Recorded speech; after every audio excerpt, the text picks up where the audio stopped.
হয়ে কাব্বারা সালাসান, কি বলতেন? তিনবার কি বলতেন? আল্লাহ আকবর, আল্লাহ আকবর, আল্লাহ আকবর, আল্লাহ আকবর বলতেন।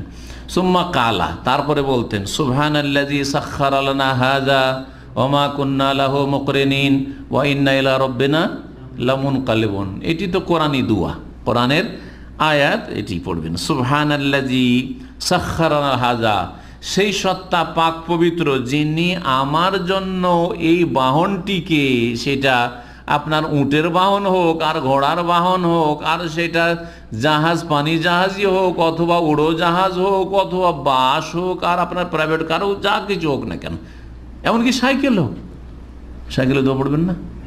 সাইকেলে দোয়া পড়বেন। সাইকেলে চাপিয়েছেন আপনি এক শহর থেকে আরেক শহরে যাবেন বা এক জায়গাতে আরেক জায়গায় যাচ্ছেন, পড়েন না। তারপরে এটি তো সফরের দোয়া না, এতটুকু দোয়া, হ্যাঁ, বাহনে চাপারও দোয়া, শহরের ভিতরে হলো, এইখান থেকে ওখানে যাচ্ছেন, কাছে যাচ্ছেন,